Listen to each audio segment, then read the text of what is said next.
आदरणीय दर्शकबिन नमस्कार। कार्यक्रम व्यक्ति विषय र विशेषमा यहाँहरूलाई स्वागत छ। म रोहित दाल। नेकपा एमाले न फुट्न सकेको अवस्था छ न जुट्न सकेको अवस्थामा छ र यही बिचमा एमाले अध्यक्ष केपी ओलीले वरिष्ठ नेता माधव नेपाललाई दोस्रो अध्यक्ष दिन तयार रहेको सार्वजनिक अभिव्यक्ति आएको छ। त्यस्तै गरेर हिजो शेरबहादुर देउवाको पक्षमा मतदान गर्ने 22 जना सांसदहरूलाई स्पष्टीकरण पनि सोधिएको छ। यही सेरोफेरोमा केन्द्रित रहेर छलफल गर्नेछौँ र यसका लागि आज हामीसँग हुनुहुन्छ नेकपा एमाले माधव नेपाल समूहका साह्रै प्रभावशाली नेता सांसद पनि हुनुहुन्छ एमालेका मेटमणि चौधरी। स्वागत छ यहाँलाई कार्यक्रममा। अब दोस्रो अध्यक्ष दिने रे अब त मिल्नुहुन्छ होला नि, होइन? नेकपा एमाले लिने र दिने कि केपी ओली सम्राट हुन् र उनले दिएपछि लिने अनि हामी माग्ने र उनले दिने ठाउँमा छन् र अनि त्यो बिचमा अध्यक्ष मागेकोले त यो लफडाको पार्टीमा भन्ने भनाइ छ केपी ओली। होइन, त्यो त अहिलेको खास समस्या भनेको पार्टी सिस्टमभन्दा बाहिर गएको कारणले र सरकार तत्कालीन सरकारका प्रधानमन्त्री केपी ओली संविधानभन्दा बाहिर संविधान च्याट्ने कुरा सिस्टम नै कोल्याप्स गर्ने ठाउँमा पुगेपछि यो समस्या उत्पन्न भएको। अध्यक्ष पद माग्नको लागि या प्रधानमन्त्री माग्नको लागि नपाएर यो समस्या उत्पन्न भएको होइन। अब त सारा माग पुरा भयो नि, होइन? 75 जेठ 2 मा पार्टीलाई लैजाने पदका लागि पनि लचिलो बन्ने। अब ओली त अलि लचिलो भएको देखियो नि त। ओली लचिलो हुनुबाहेक अर्को विकल्पै थिएन नि त। फेरि ओलीको षड्यन्त्र कहाँ हुन्छ भने 75 जेठ 2 भन्नुहुन्छ। त्यसपछि 3 गते 44 जना केन्द्रीय कमिटीमा मनोनित भएका केन्द्रीय कमिटीका सदस्य पनि हुनुपर्छ भनेर भन्नुहुन्छ। अनि फाल्गुन 23 गते सर्वोच्चको फैसला आइसकेपछि हामी माओवादी र नेकपा एमाले अलग अलग हुने ठाउँमा पुगेपछि 28 गतेको दिन नेकपा एमालेसँग कुनै पनि प्रकारको साइनो सम्बन्ध नभएका व्यक्तिहरू पनि केन्द्रीय कमिटीको सदस्य हुनुपर्छ भन्नुहुन्छ। अनि 75 जेठ 2 गते फर्केको मान्न सक्नुहुन्छ? कुरा एउटा भन्ने अनि काम चाहिँ अरू गर्न खोज्ने होइन। अब उहाँले चाहिँ माधव नेपाललाई दोस्रो अध्यक्ष बनाउन पनि तयार। अस्ति कार्यदलले जुन पार्टीभित्रको समस्या निरूपण गर्न बनेको कार्यदलले बनाएको 10 बुँदा पनि स्वामित्व लिइसक्नुभयो उहाँले, होइन? जेठ 2 मा पनि पार्टी फर्काउने होइन। यता तपाईँहरू अलि लचिलो हुन मिल्दैन? एकतिरबाट मात्रै लचिलो भएर हुन्छ र? हामीले त अरू केही भनेकै छैनौँ नि। यहाँलाई म बताउन चाहन्छु, प्रधानमन्त्री शेरबहादुर देउपाले विश्वासको मत माग्ने दिन हाम्रो 12-15 जना कमरेडहरू भोट हाल्नु भएको छैन। यसको एउटै कारण के थियो भने नेकपा एमालेले अझै पनि मिलाउन सकिन्छ कि भनेर स्पेस राखेको। तर उहाँसँग नजिक रहनुभएका कार्यदलका सदस्यहरू झुट कुरा गरेर घाँटी सुक्ने गरी संसदभित्र भाषण गर्नुभएको छ। भनेपछि हामी नेकपा एमालेलाई एक ठाउँमा ल्याउनको लागि हदैसम्मको लचकता अपनाउनु पर्छ भन्ने ठाउँमा छौँ। तर त्यो ठाउँमा ओली पुग्नुहुन्न। ओली नपुगेपछि अब नेकपा एमाले मिल्ने कुरा अथवा मिल्न दिने कुरा त्यो ठाउँबाट ओली ब्याक हट्नुभएको छ। जब जब नेकपा एमाले मिल्न थाल्छ अनेक बखेराहरू झिक्नुहुन्छ। 77 सालमा 23 मा फैसला गरिसकेपछि 28 गतेको दिन उहाँले जुन गर्नुभयो त्यो त नेकपा एमाले नमिलोस्, मिल्न नसकोस् भन्ने उद्देश्यको साथ न 4-5 वटा काम गर्नुभयो। त्यसबाट पछाडि फर्किसक्नुभयो नि त? होइन, उहाँ फर्किनु भएको छ। म भन्दैछु उहाँले दुईटा काम गरे पुग्छ, अरू केही गर्नु परेन। माधव नेपाललाई अध्यक्ष पनि दिनु परेन, संसदीय दलको नेता पनि छोड्नु परेन। 75 जेठ 2 गते भने पुग्यो, भने मात्र होइन त्यसलाई कार्यान्वयन गरे पुग्यो। 75 जेठ 2 गतेको कमिटी भनेको 205 जनाको कमिटी हो। त्यो कमिटीलाई कायम गर्नु पर्यो। उहाँले यो र त्यो नाममा इन्तु र पिन्टु नाममा फेरि 44 थप्ने, फेरि 23 थप्ने अनि यही नै नेकपा एमाले हो भन्न मिल्दैन। त्यो 44 जना जुन नेकपा एमाले र नेकपा माओवादी बीच एकीकरण गर्नुभन्दा केही समय अघि थपिएको एमालेकै नेताहरू हुन् होइन। त्यसमा त माधव नेपाल, वामदेव गौतम, झलनाथ खनाल सबैको हस्ताक्षर छ नि त त्यो माइन्युटमा त होइन। हस्ताक्षर छ, तर जेठ 2 गते भनेको जेठ 2 गते हो नि। जेठ 2 गते भन्ने अनि जेठ 3 गतेको कामहरू गर्ने कुरा हुन्छ। त्यसपछि फाल्गुन 28 गतेको कामहरू गर्न मिल्छ। जेठ 2 भनेको जेठ 2 गते हो। बरु जेठ 2 गतेको कमिटीले फेरि 44 जना कमरेडहरूले थप्न मिल्छ। त्यसपछि यदि 23 जनालाई थप्नै पर्नेछ भने फेरि जेठ 2 गतेकै कमिटीले उहाँहरूलाई पनि थप्न मिल्छ। तर भन्दाखेरि जेठ 2 गते भन्ने, नेकपा एमाले भन्ने, अनि काम चाहिँ नेपाल कम्युनिस्ट पार्टी, दुईटा पार्टी एक त भइसकेपछिको कामहरू गर्ने कुरा हुन्छ। त्यसैले मिल्दैन। केपी काँग्रेसले केही नगरे हुन्छ। एउटा जेठ 2 गतेको कमिटीलाई इमानदारीपूर्वक क्रियाशील बैठक राख्नु पर्यो त्यसको लागि। र दोस्रो कुरो, यो बिचमा केपी काँग्रेसले यति धेरै अपराध गर्नुभएको छ। यो मुलुकको जुन सिस्टम छ त्यो सिस्टमलाई कोल्याप्स गर्ने प्रयत्न गर्नुभएको थियो। त्यसको लागि संविधान 2072 सालको संविधानलाई च्यात्ने काम गर्नुभयो। कानुन नमान्ने कुरा गर्नुभएको छ। हामी सांसद हुँदाहुँदै सांसद रोकेर अध्यादेश मार्फत देश चलाउने प्रयत्न गर्नुभएको छ। राष्ट्रपति जस्तो व्यक्तिलाई पटक पटक विवादमा तान्ने काम गर्नुभएको छ। अनि कम्युनिस्ट आन्दोलनप्रति सारा नेपाली जनतालाई विमुख हुने गरी, कम्युनिस्ट आन्दोलनलाई कोल्याप्स हुने गरी, सक्ने गरी त्यो खालका एक्टिभिटीहरू गर्नुभएको छ। यी सबै विषयलाई लिएर उहाँले सार्वजनिक रूपमा माफी माग्नुपर्छ। माफी माग्नुपर्छ। यदि माफी माग्नु भएन भने केपी ओलीसँग हाम्रो एकता हुँदैन। यो एकदम क्लियर बुझे हुन्छ। भनेको 75 जेठ 2 मा पार्टी लगे पनि उहाँले सार्वजनिक रूपमा माफी नमागिकन एक हुँदैन होइन। यति धेरै अपराध गर्ने, अनि तपाईँ कसैले सार्वजनिक रूपमा कसैले गाली गलौज गर्नुभयो भने सामान्य व्यक्तिलाई सार्वजनिक अपराध अन्तर्गतको मुद्दा चल्छ। अनि केपी ओलीले देशप्रति यति ठुलो घात, संविधानप्रति यति ठुलो घात, कम्युनिस्ट आन्दोलनप्रति यति ठुलो घात गरिसकेपछि माफी माग्नु पर्दैन। अब हिजो तपाईँहरूलाई चाहिँ सोधेको स्पष्टीकरणको पत्रको म 2 लाइन मात्रै उद्धृत गर्छु जस्ताको तस्तै। तपाईँले त्यसो भनिरहँदाखेरि उहाँकै हस्ताक्षरमा तपाईँहरूलाई स्पष्टीकरण सोधिएको छ। त्यो हस्ताक्षर पत्रको 2 लाइनमा के छ भने, अनुशासनहीन, अराजक, अनैतिक र अलोकतान्त्रिक तरिका प्रयोग गरी विपक्षी गठबन्धनमा सामेल भई अपराधपूर्ण कार्य के कति कारणले गर्नुभएको हो भनेपछि त तपाईँहरूलाई चाहिँ अपराधपूर्ण काम गरेको भन्ने आरोप छ। र यही हिसाबले जाने हो भने त तपाईँको चाहिँ फौजदारी संहिता अथवा कानुन पो आकर्षित होला जस्तो छ त तपाईँहरूलाई त कारबाहीको लागि। हामीले कुनै पनि अपराध हुने गरी अथवा नेपालको कम्युनिस्ट आन्दोलनलाई सक्ने गरी, नेपालको संविधानलाई सक्ने गरी कुनै पनि काम गरेका छैनौँ। मैले यहाँलाई बताउन चाहन्छु, म बताउन चाहन्छु, अर्को पार्टीको प्रधानमन्त्री बनाएर त्यो पार्टी सकेको ठानी। आज हामीले जब संविधानको 76 को 5 मा आइसकेपछि त्यो गर्न पाउँछौँ, त्यो गर्न पाउनु पर्छ। त्यो त अराजक होइन कि त संविधानलाई अराजक मान्नु पर्यो, संविधानको धाराको उपधाराहरूलाई अराजक मान्नु पर्यो, सर्वोच्चको फैसलालाई अराजक मान्नु पर्यो। यदि यो ठिक हो भने यसलाई स्वीकार गरेर जानु पर्यो, कि त हामी संविधानलाई जलाइदिउँ। नभए नेपालको संविधानको 72 को 76 को 5 मा के छ भने 5 मा आइसकेपछि प्रत्येक सांसदहरू स्वतन्त्र हुन्छन् प्रधानमन्त्री बनाउनको लागि या प्रतिनिधि सभालाई पुरै कार्यकाल चलाउनको लागि आफ्ना विशेष हक राख्छन्, विशेष अधिकार प्रयोग गर्न सक्छन्, आफ्नो जुन दिमाग दृष्टिकोण प्रयोग गर्न सक्छन् भन्ने कुरा छ। हामीले पहिलो सबैभन्दा भन्नाले बहुमत अहिले मुलुकमा कसैको छैन। माओवादी र नेकपा एमाले मिल्दा बहुमतको पोजिसनमा हामी थियौँ, त्यो सक्यो, सर्वोच्चको 23 को फैसलाले सक्दियो।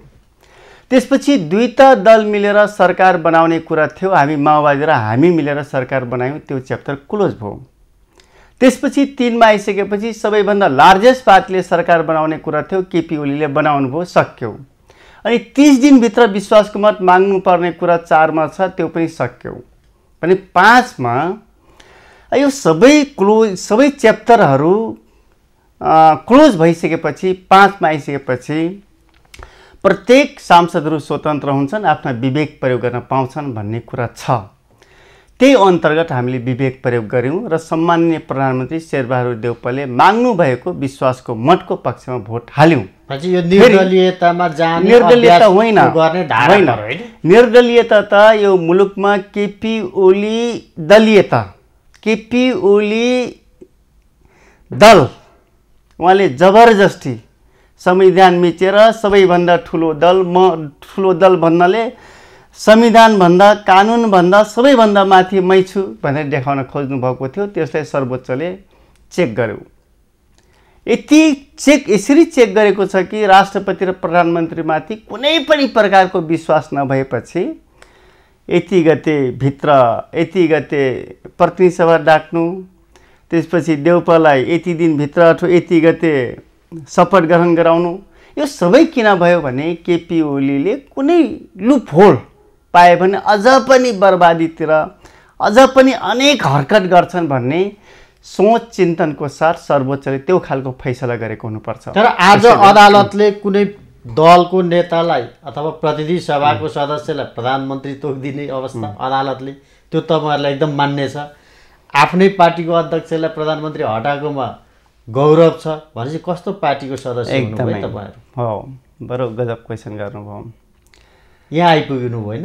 नेपालको संविधानको 47 को संविधान पनि हेर्नुमा छ।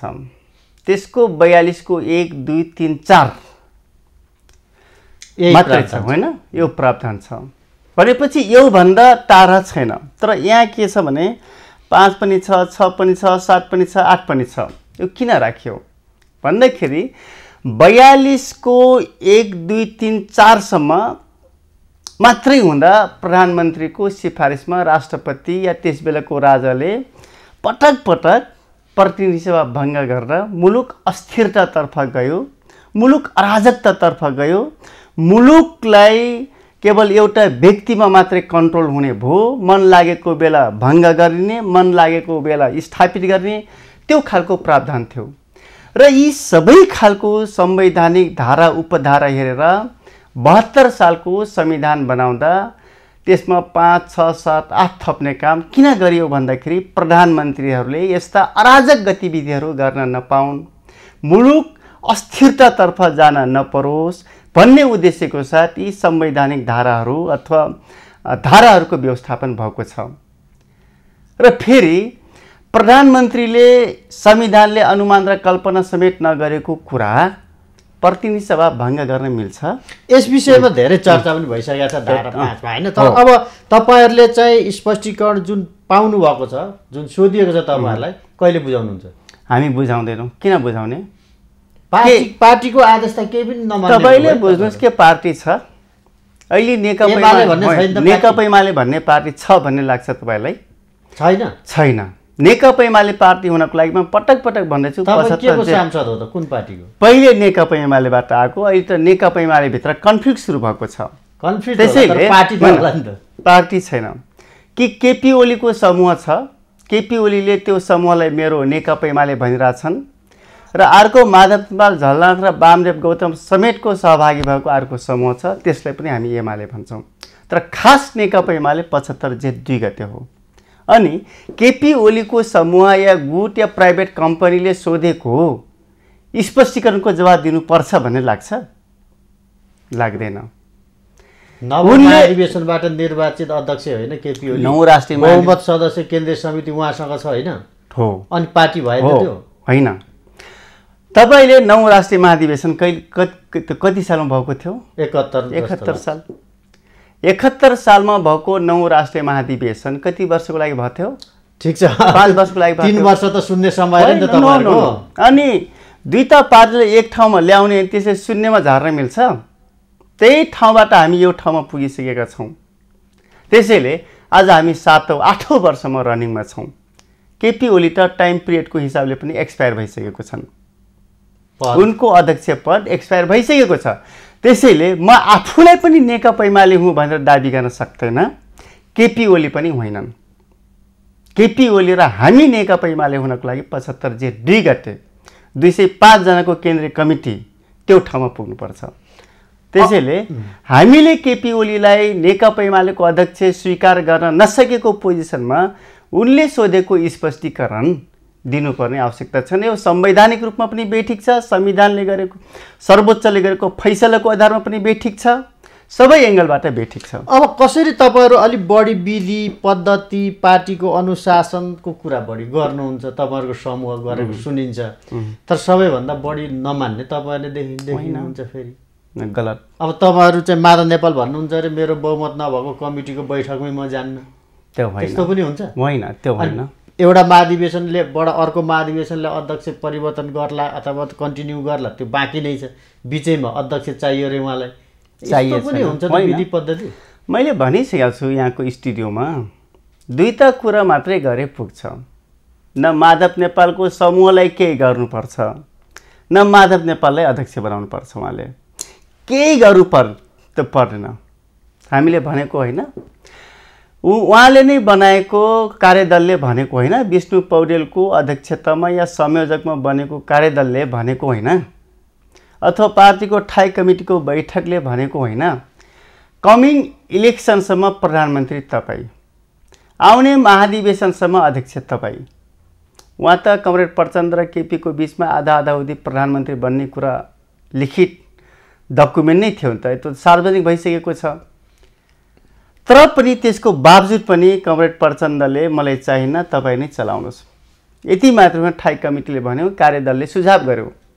तर बिचमै आएर अध्यादेश ल्याउनु पर्ने, पार्टी विभाजनको लागि अध्यादेश ल्याउनु पर्ने, त्यो त अर्कोको पार्टी नि त आफ्नो होइन, होइन, आफ्नै अध्यादेश आएको भए त तपाईँहरूलाई सजिलो हुने रहेछ। होइन, जेसुकै होस् त्यो बेठिक थियो, बेठिक छ। अध्यादेश किन ल्याउने? पार्टी विभाजनको लागि। भएका सबै पार्टीले एक ठाउँमा ल्याउने, ठुला ठुला ठुला दल बनाउने, दुईटा पार्टीमा सीमित राख्न छोडेर फेरि विभाजन विभाजन विभाजन विभाजनतिर लाने कुरा, त्यो उद्देश्यको साथ अध्यादेश ल्याउन मिल्छ? अनि तपाईँले चलाउनुहोस् भन्दा भन्दै प्रतिनिधि सभा भङ्ग गर्न मिल्छ? त्यो त मिल्दैन। त्यसैले स्टार्टिङ कहाँ भएको छ भने तपाईँले जतिसुकै सबै गर्नुहोस् भन्दा पनि उहाँले एकलौटी, अब उहाँको दिमागमा के सनक चढ्यो मलाई थाहा छैन, म भन्न सक्दिनँ, तर सबै गर्नुहोस् भन्दा पनि प्रतिनिधि सभा भङ्ग किन गरे भन्दाखेरि प्रतिनिधि सभा भङ्ग गर्ने, त्यसपछि संवैधानिक अङ्गहरूमा आफ्ना मान्छेहरूलाई नियुक्ति गर्ने, त्यसपछि सबै ठाउँलाई कन्ट्रोल गरेर आफू एउटा निरङ्कुश तानाशाही शासक बन्ने सपना थियो। तपाईँले देख्नु भएन, जाँदा जाँदै आर्मी चिफलाई बोलाएर सङ्कटकाल लगाउँ भनेको, सबै सेक्युरिटी फोर्सलाई चिफहरूलाई बोलाएर त्यो भनेको सुन्नु भएको छ नि त। त्यसैले उहाँको सपना भनेको अलग थियो, मुलुकलाई निरङ्कुश तर्फ लाने, आफू निरङ्कुश बाँच्दासम्म निरङ्कुश शासकको रूपमा आफूलाई स्थापित गर्ने। त्यो कुरा जब जनताहरूले बुझे अथवा पार्टीभित्रका मान्छेहरूले बुझे, त्यसपछि नै यो सबै सुरुवात भएको छ। तर माधव नेपालले चाहिँ जुन 10 बुँदे सहमति चाहिँ जो छ त्यसलाई चाहिँ स्वीकार्नु भएन, जसका कारणले उहाँले को एकदम खम्बा मानिएको चाहिँ भीमरावले छोड्नुभयो त फेरि। 10 बुँदे सहमति हो भन्नुभएको छ। 10 बुँदे सहमतिको एउटा ड्राफ्टिङ मात्रै हो, रफ। किन भनेको के हो? नस्वीकारेको त उहाँले? रफ भनेको फाइनल कुरा त होइन नि त, त्यसमा करेक्सन हुनुपर्छ। अनि सबै कुरा केपी ओलीले भनेकै जस्तै बुँदाहरू आउँछ भने तपाईहरुको पक्षको 5 जना थिएन नि त त्यो? होइन, 5 जना हुनुहुन्थ्यो, तर उहाँले त्यो दृष्टिकोण पुर्याउन सक्नु भएन। तर जेस माधव नेपाल पार्टी एकता विरोधी भनेर उहाँका नेताहरू आज छोडिसके नि त। आज पनि माधव कुमार नेपालले भन्नुभएको छ, पार्टी एकताको लागि म जे जुन जुन ठाउँमा गएर माफी माग्नुपर्छ म माफी माग्छु भन्नुभएको छ पार्टी एकताको लागि। तर केपी ओलीले त्यो भन्ने आँट गर्नुहुन्छ, त्यो भन्ने हिम्मत गर्नुहुन्छ, किनकि उहाँको नेतै नेकपा एमालेलाई मिल्न दिने नेतै छैन, नेपालको कम्युनिस्ट आन्दोलनलाई मिल्न दिने नेतै छैन। अब एमाले चाहिँ मिल्छ कि मिल्दैन त त्यसो भए तपाईँको विचारमा? राजनीतिमा सम्भावना सबै हुन्छ, दुईटा चिज गरे मात्रै एमाले मिल्छ। म फेरि पनि अगाडि पनि भनेको थिएँ, तर त्यो ठाउँमा ओली पुग्नुहुन्न। जब एमाले मिल्न थाल्छ भनेको उहाँले सार्वजनिक रूपमा माफी माग्नुपर्ने कुरा सायद पुरै माफी माग्नु पर्यो। त्यसपछि जेठ 2 गतेको कमिटी जस्तोको तस्तै केपी ओली क्रियाशील पुग्नुहुन्छ। त्यसको लागि फेरि पनि त्यसको लागि माधव नेपाल र केपी ओलीको बिचमा सहमति हुनु पर्यो। यति ढाँट, यति ठग, यति जाली, यति झेली छन्। एकछिन तपाईँ र मेरो बिचमा कुरा हुन्छ अनि होइन भनिदिने भन्नाले जे कमिटमेन्ट गरिएको हुन्छ, जे बोलिएको हुन्छ त्यसमा कुनै दमै हुन्न। करेक्सन गरिदिने अथवा यो होइन, मैले त यो कारणले पो भनेको हुँ। एकै दिनमा 5 जना प्रधानमन्त्री बनाउनु छ। बिहान वामदेवलाई, 12 बजे माधव नेपाललाई, थोरै पछि त्यो प्रचण्ड कमललाई, त्यस पछाडि ईश्वर पोखरेललाई, त्यसपछि जेएन कमललाई। अनि किन यसो गर्ने भन्दाखेरि म त आफ्नो जुन लक्ष्य छ त्यो सफल गर्नको लागि भनिदिएको मात्रै हो। शक्तिशाली मान्छेले बनाउन सक्नेले भन्नु होइन। अनि एकै दिनमा 5 जनालाई भन्न मिल्छ त? जस अब माधव नेपाल र केपी ओली बिचमा 2 जना बिचमा सहमति भयो भने मात्रै पार्टी एकता हुन्छ। दुईटाको बिचमा सहमति हुनु पर्छ। सम्भावना छ? सम्भावना हुनुपर्छ। केपी ओलीले त्यसको लागि झुक्नुपर्छ। यसरी माहौल बनिरहेको बेला फेरि हामीलाई स्पष्टीकरण त्यसो त केपी ओली झुक्नु भनेर माग हो भने त पार्टी नमिल्ने रहेछ भने होइन। नो केपी ओलीले बदमासी गर्ने, बदमासी जुन ठाउँबाट गर्छन् त्यो ठाउँमा ब्याक हुनु पर्यो नि। अनि यहाँबाट बदमासी सुरु गर्ने, यहाँ पुग्ने, अनि फेरि यहाँबाट सुरु गर्ने, यहाँ पुग्ने, अनि यहाँबाट सुरु गर्ने, अनि यहाँबाट यहाँ आएर पुग्छ। जुन ठाउँमा बदमासीको सुरु गरेका छन् त्यो ठाउँमा आइपुग्नुपर्छ। त्यो झुकेको होइन। एकदमै अन्तिममा छु। अब मेटमणि चौधरीलाई चाहिँ मन्त्री मेटमणि चौधरी भनेर कहिलेदेखि भन्न पाइन्छ? त्यो त मलाई थाहा छैन। सरकारमा त जाँदै हुनुहुन्छ। तर प्रतिनिधि सभाको सदस्य भइसकेपछि मन्त्री प्रधानमन्त्री सजिलै हुन्छ। यसअघि पनि तपाईँ मन्त्री नपाएर त केपी ओलीसँग रिसाउनु होइन। केपी ओली त पहिलो पटक सांसद जितेको मान्छेले मन्त्रीको ख्वाब कहिले देख्दैन।